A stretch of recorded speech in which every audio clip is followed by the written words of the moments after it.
I went down a rabbit hole this week that genuinely kept me up at night.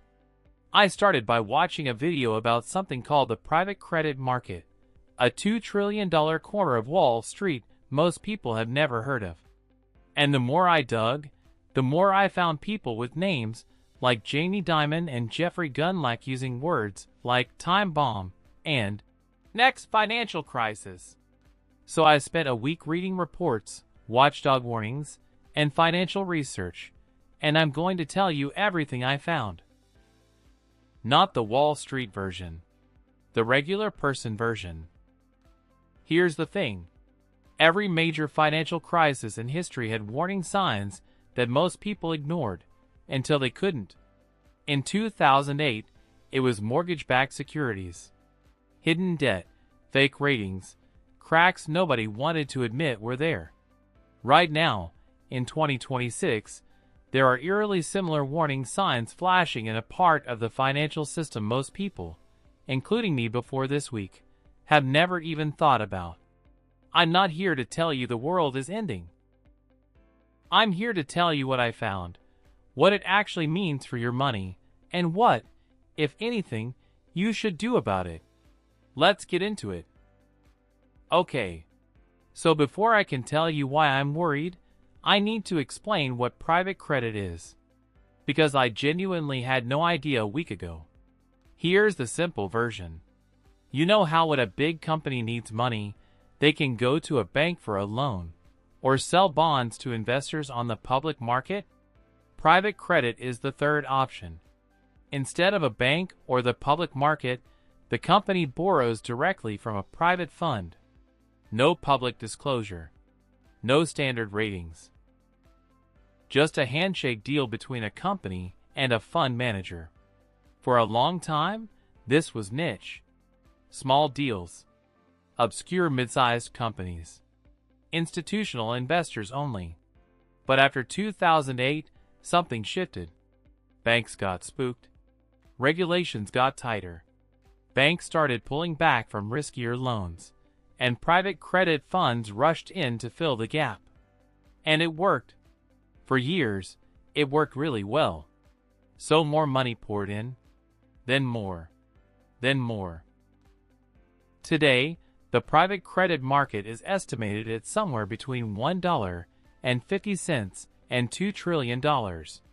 It has nearly 10x'd since 2007. And here's the kicker, it has never been tested during a serious economic downturn. Not once. That's the first thing that scared me.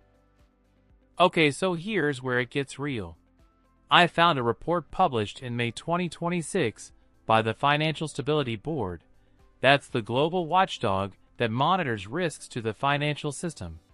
And what they said was pretty alarming for a group of people who are usually very careful with their words.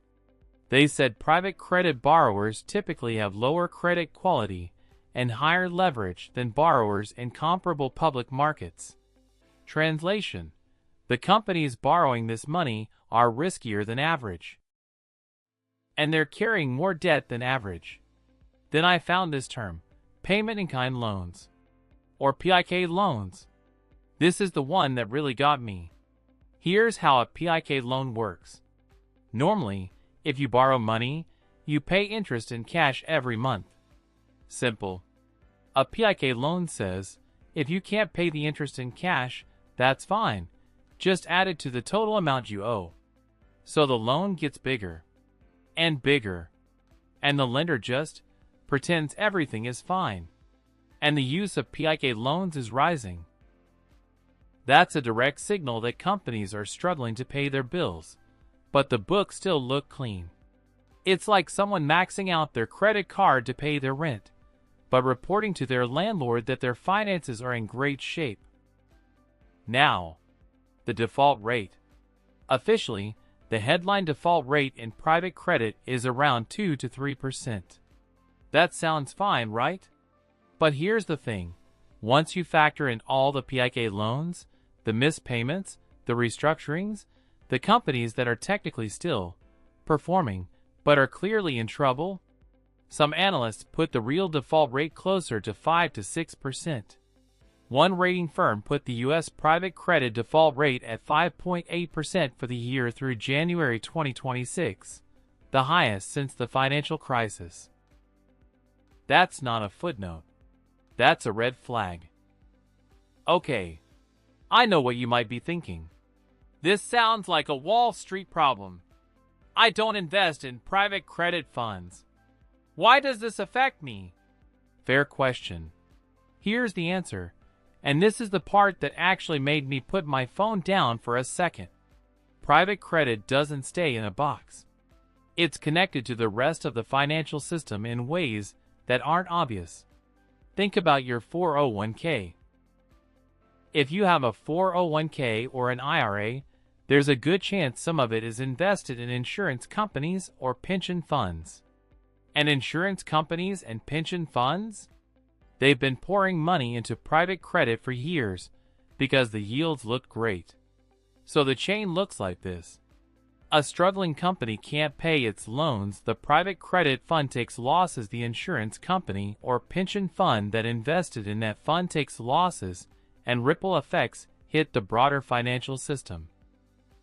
One legal memo I found put it bluntly: the risk transmission chain runs from technology companies through private credit originators to regulated banks to insurers and pension funds, and potentially to the retirement accounts of ordinary Americans.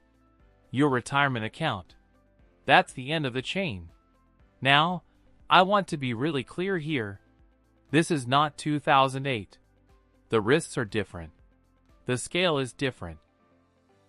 Most analysts don't think a private credit blowup would cause a full systemic collapse. But here's what they DOs say: if the economy hits a real downturn, private credit could amplify the pain. Things could get worse faster than most people expect. And that's worth understanding, even if you're not a finance person. There's one more piece to this puzzle that I think ties everything together.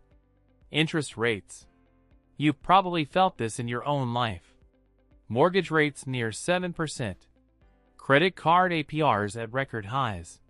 Car loans that make you wince. Here's why that's connected to everything I just told you. Most private credit loans have floating interest rates. That means when the Fed raises rates, which they did aggressively from 2022 through 2024, the cost of borrowing for these companies went up automatically. A company that took out a $50 million loan at 4% interest suddenly found itself paying 9% or 10%. Their monthly payments nearly doubled overnight. Some of those companies could handle it. A lot of them couldn't. And now we're in a weird middle zone. The Fed has cut rates a little, but long-term Treasury yields, like the 30-year Treasury, have actually spiked. Earlier this year they hit nearly 5.2%, the highest in almost 19 years. That means borrowing costs remain high. The pressure isn't going away. And for regular Americans, it means the same thing it's been meaning for the past few years. Mortgages stay expensive. Credit card debt stays brutal. Building wealth feels harder than it should. Okay, so I spent a week reading scary financial research. What do I actually do with that? Here's my honest take, and this is what I'm doing personally. Number 1, I'm not panicking.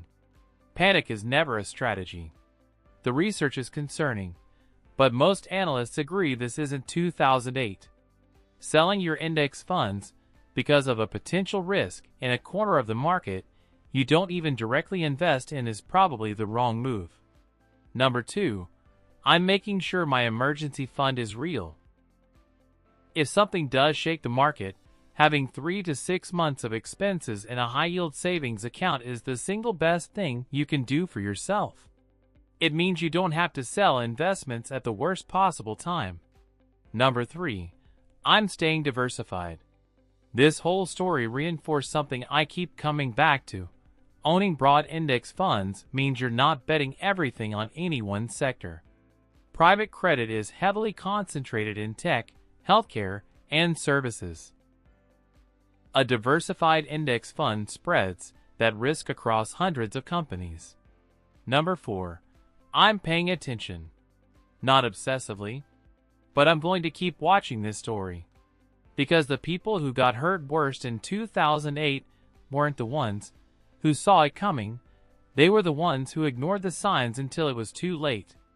You don't have to become a financial expert, but staying curious about this stuff, that's genuinely protective.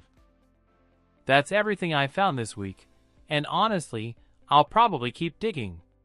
If this video helped you understand something you didn't before, please hit the like button. It genuinely helps this channel reach more people who need to hear this stuff. And subscribe to Dollar Current if you want to follow along, because I'm going to keep researching things like this and translating them into plain English. One question for you. What's the biggest money thing you wish someone would explain simply? Drop it in the comments. Your question might become the next video. Thanks for watching. See you next week. And until then, stay curious about your money.